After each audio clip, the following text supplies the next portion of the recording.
Bonjour à tous et bienvenue dans ce nouvel épisode de Pop. Et aujourd'hui, retour sur un film français et un petit chef-d'œuvre. Je rigole, je veux bien sûr parler du Boulet, un film de Alain Berberian avec Gérard Lanvin et Benoît Poelvoorde. Encore une comédie pour un film français? Non mais tu veux pas changer un peu? Ah, il s'agit certes d'une comédie, mais d'une comédie d'action. C'est pas pareil. Un film d'action français?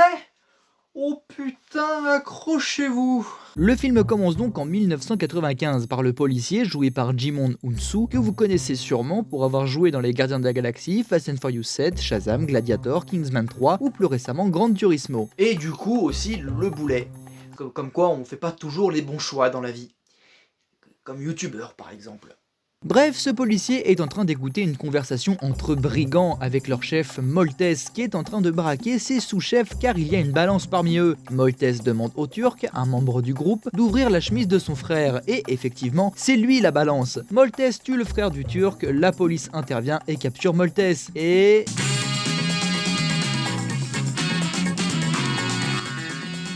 Wow, ça groove! On dirait le générique d'un feuilleton policier des années 70.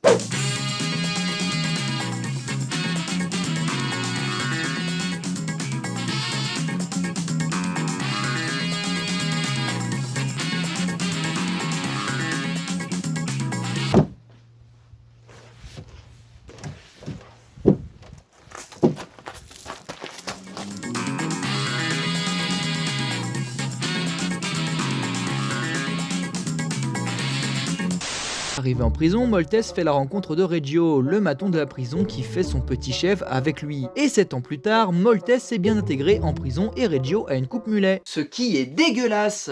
Tu connais en gonzesse toi? Ah, vous êtes si proche que ça? Bon bah ok, et c'est quoi le conseil de Moltes du coup? Je la baise à mort. La baiser à mort, c'est noté. Et si elle veut pas? Si elle veut pas, tu lui mets une grande baffe dans sa gueule. Étape 2. Lui foutre une grande baffe dans sa gueule. Moltes demande à Reggio s'il a joué ses numéros au loto, Reggio lui dit que oui, mais qu'il lui donnera le ticket seulement demain puisque c'est sa femme qui l'a. Et on s'en fout de ça. Eh ben non, c'est le putain de fil rouge du film, alors sois attentif. Reggio rentre chez lui bien décidé à appliquer les conseils de Moltes avec sa femme, sauf qu'elle s'apprête à partir pour le rallye du désert. Ils doivent pas avoir les droits pour dire Paris-Dakar? Car Pauline, sa femme, est infirmière et elle est appelée pour faire partie de l'équipe médicale sur place, ce qui ne plaît pas trop à Reggio qui passe directement à l'étape 2. Voilà, tu l'as eu. Mais non Reggio, tu devais la baiser à mort avant. Pauline se casse et Reggio fait une tentative de suicide. Dans sa chambre d'hôpital, Reggio regarde le loto en même temps que Moltes et ce sont ses numéros qui tombent. Le problème c'est que c'est Pauline qui a le ticket et qu'elle est partie en Afrique pour le Paris-Dakar. Pour le rallye du désert. Le lendemain, Moltes apprend que Reggio est en arrêt maladie. Il en conclut donc qu'il a dû se barrer avec son ticket. L'enfoiré. Au parloir, Moltes demande à Gérard Darmon de lui rendre un service, d'aller choper Reggio. Ce dernier rentre chez lui et essaye de remettre la main sur le ticket de l'auto sans grand succès. Alors, il se pose et il réfléchit. Il refait une tentative de suicide. Suite à l'annonce au JT de l'évasion de prison de Moltes, son pote Gérard Darmon a localisé le maton. Moltes essaye de se rendre sur place, mais il est bloqué à cause d'une femme au volant qui ne sait pas conduire. Insérer une vanne sur la femme et la conduite juste ici. Le policier d'il y a 7 ans remet la main sur Moltes, une course-poursuite s'engage donc, Moltes saute à travers une grande roue qui se casse et commence à rouler sur place. Je m'attendais pas à voir ça dans un film avec Benoît Poelvoorde. Et Moltes arrive à s'échapper. Il arrive chez Reggio qui lui explique la situation, mais comme le gaz du four était toujours allumé, parce qu'il était en train de se suicider je rappelle. Le gaz a vite fait envahi la pièce, tout le monde sort et le téléphone se met à sonner. Si tu cherches ton ticket de loto de merde, je l'ai mis dans ta banane de merde. Ok, donc là on va vivre une aventure en Afrique à la recherche d'un ticket alors que le MacGuffin se trouvera tout le long dans la poche de Reggio? C'est le nouveau sandwich du McDo? Ce qu'on appelle un MacGuffin, c'est un élément du scénario vers lequel les personnages du film vont être focalisés pour détourner l'attention des spectateurs et construire un développement de personnages autour. Il est souvent caractérisé par un objet comme le Graal dans Indiana Jones et la dernière croisade, les plans de l'étoile de la mort dans Star Wars ou l'anneau dans le Seigneur des Anneaux, dont on a vu l'affiche du film dans le Boulet à un moment donné. Mise en abîme, t'as vu, c'est quand même bien écrit cette merde. Bref, Moltes décide de partir en Afrique avec Reggio pour retrouver son ticket. Cependant, le Turc, le frère du mec que Moltes a buté au début du film, est sortie de prison et va s'en prendre à Gérard Darmon avec son bras droit, tout droit sorti d'un vieux James Bond, et commence à torturer le pote de Maltese pour savoir où il est. Gérard Darmon avoue l'intrigue du film, le Turc le bute et regarde sur son plan de travail des déguisements et des copies de billets pour partir vers Bamako. Et nous voilà à l'aéroport. Oh la vache, mais c'est ignoble! Ces dents ne vont pas du tout à Benoît Poulvorde! Bon, c'était les années 2000, donc ça va! Je reformule. Non, bah évidemment, aujourd'hui faire une blackface, ce serait pas bien passé, évidemment, mais là, c'est pas méchant, je veux dire, ils sont pas déguisés en noir pour faire des noirs, est-ce que vous me comprenez? Non, mais tu t'enfonces. Non, mais le problème de la blackface, c'était de prendre des acteurs blancs pour jouer des noirs au lieu d'aller directement engager des acteurs noirs. C'est un problème qui venait du début de l'histoire du cinéma où ce genre de pratique se faisait, évidemment. Mais là, c'est pas pareil, je veux dire, ils jouent pas des noirs, ils jouent des blancs qui se déguisent en noirs. Est-ce que je me fais bien comprendre? C'est rigolo, non? Ah, parce que les blancs qui se déguisent en noir, ça te fait rire. Non, mais pourquoi j'essaye de défendre ce film, moi? Bon, on s'attarde beaucoup trop sur ce passage qui dure des plombes en plus. Alors le Turc appelle des gens à Bamako pour leur dire de tuer Maltese et Reggio dès qu'ils seront arrivés à Bamako et qu'ils sont déguisés en noir. Et ces gens sont un groupe de Rastas joués par Omar Sy et Stormy Bugsy. Oui. Qu'est-ce que tu fous là? Ils arrivent à Bamako où ils croisent dans les toilettes le policier dans une scène lunaire où le flic regarde la top de Reggio. Mais bon, on va passer là-dessus. Maltese et Reggio se retransforment en blanc, les Rastas recherchent les faux noirs et Reggio part à leur rencontre. Moi, devoir aller Bamako. Bamako. Moi donner belle récompense. Bakchiche, argent. Moi français de France. Tour Eiffel. Fromage. Pays développé. Je cherche voiture. Vroom vroom. Klaxon, volant. Moi payez-toi, argent. Argent, bien argent pour enfants dans maison. Non, pas des maisons, des cases. Bien. Et Reggio refait une gaffe. Maltese! Les deux gars reviennent donc sur leur décision et acceptent d'emmener Maltese et Reggio. Et pendant une pause pipi, Maltese pique leur voiture, mais c'était prévu par les deux zigotos qui ont placé une bombe sous la voiture. Ils veulent la faire exploser, mais Stormy Bugsy s'est trompé, au lieu de prendre le détonateur, il a pris la Game Boy. C'est boum ça, c'est quoi ça? Une erreur de débutant.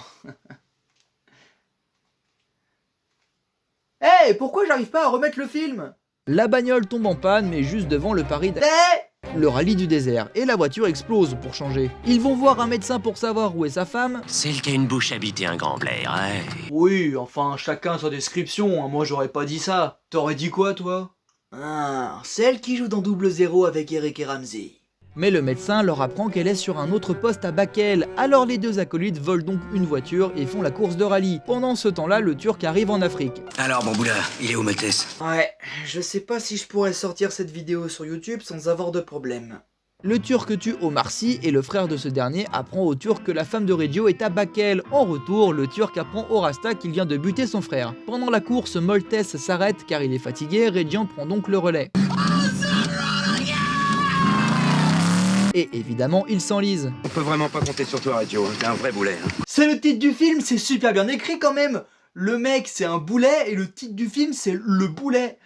Putain, mais c'est dingue. Le soir venu, Reggio raconte que son rêve, c'est d'avoir un camping-car et le montre à Maltese en sortant de sa banane le ticket de l'auto, sans le voir bien sûr. Bah sinon, le film se terminerait en autre boudin. Le lendemain, ils se font voler la voiture par... Des terroristes! Des Touaregs, merde! Cette vidéo est déjà assez compliquée comme ça sans que tu viennes en rajouter! Et Reggio refait son numéro de communication. Nous, France, chef de lui, prisonnier mauvais, voleur, comme vous avec Buggy. Je n'ai rien d'autre à dire sur ce sujet, à part qu'à la fin de cette vidéo, ce sera la fin de ma carrière sur YouTube. Mais quelle carrière, justement.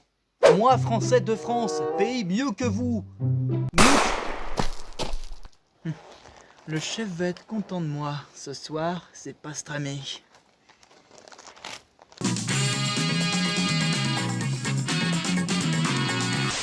Les Touaregs volent la banane de Reggio et en échange, ils leur laissent un chameau. Alors écoute-moi bien, Schumacher. Y'a la ref. Mais je t'avais pas tué, toi? Si, 3 fois, mais tel le phénix, je renais de mes J'ai encore 246 balles en stock. J'ai de la marge. Le Turc quant à lui tombe aussi sur les Touaregs qui l'attachent lui et son bras droit au milieu du désert. Moltes et Reggio sont tombés comme par hasard sur un commerçant en plein milieu du désert, ils trouvent un téléphone et Reggio appelle quelqu'un qui connaît le numéro de sa femme. T'es quand même pas en train de me dire que tu connais quelqu'un qui a le numéro de ta femme depuis le début? Bah si.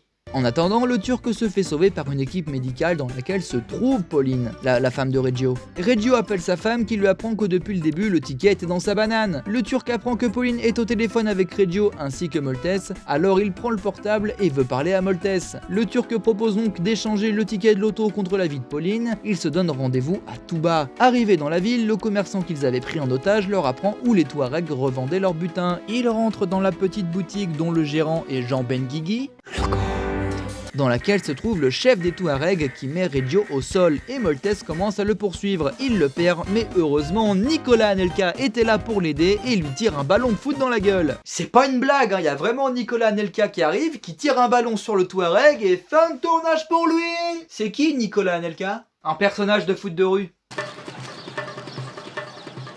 Oui, merci, on avait compris.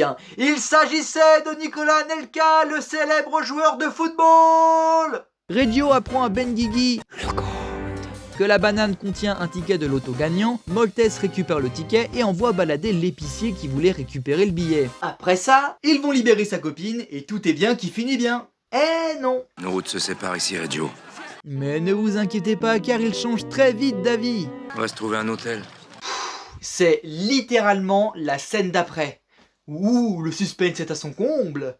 Arrivé à l'hôtel, Reggio parle avec le réceptionniste et le Turc arrive au même moment pour savoir s'il y a des chambres de libre. Dans la chambre du Turc, ce dernier essaye de draguer Pauline, mais ça se termine mal pour lui. Jean Benguigui débarque dans l'hôtel ainsi que les deux Rastas qui viennent se venger du Turc. Les deux frangins se font buter, ce qui interpelle Moltes et les deux ennemis se tiennent enfin face à face. Ils se font la bagarre à l'ancienne et débarque Jean Benguigui, le GOAT, et le bras droit du Turc les renvoie à l'envoyeur aussitôt. Le Turc prend en otage Reggio mais Pauline revient avec les flingues volés aux deux sbires de Benguigui. Pauline bute le Turc mais les flics arrivent. Moltes confie le ticket à Reggio et s'enfuit. Le flic du début revient une fois de plus et une autre course-poursuite se lance dans laquelle le flic se lance à sa poursuite à pied, puis en parachute et finalement en faisant barrage devant lui. Mais ça n'a pas de sens! Et en fait si, puisque ce flic était... Des putains de triplés.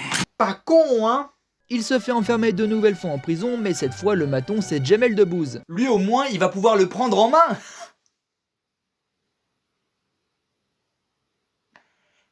Pourquoi il n'y a pas de musique de sitcom? Pas à chaque fois! Et 6 mois plus tard, il reçoit des nouvelles de Reggio qui s'est acheté un camping-car avec sa thune. Mais des ninjas débarquent dans la prison, font tout péter et libèrent Moltes. Et en fait, c'était des Touaregs payés par Reggio. Tout est bien qui finit bien, sauf que Reggio a engagé toute une armée pour libérer Moltes, ce qui fait que tout son loto va passer dans le paiement des mercenaires. Et voilà, c'était la fin du boulet, et c'était une comédie... je sais pas. Bah, niveau analyse, tu t'améliores de jour en jour. Non mais ce film est complètement barré, j'utiliserais même le terme dingo si je puis me permettre. T'as des passages dans ce film, tu te demandes ce qu'ils foutent là, genre le passage avec la grande roue par exemple, what the fuck? Qu'est-ce que ça vient foutre là? En termes d'humour, chacun est juge. Il y a des vannes, ça c'est sûr. Sur moi il y en a qui marchent pas, pas toutes. Enfin pour la plupart non. Mais je trouve ce film lunaire, avec un casting plutôt ouf quand on y pense quand même. Avec Benoît Poelvoorde, Gérard Lanvin, Gérard Darmon, Jean Benguigui, José Garcia, Omar Sy, Tommy Bugsy. Et c'est vrai que ce film a pas mal vieilli, surtout au niveau de l'humour. Et qu'est-ce que t'es en train de faire? Eh ben t'as dit que les blancs qui se déguisaient en noir ça te faisait pas rire, et moi je veux te prouver le contraire. J'ai 2 ou 3 vannes avec des accents, tu vas voir, tu m'en diras des nouvelles.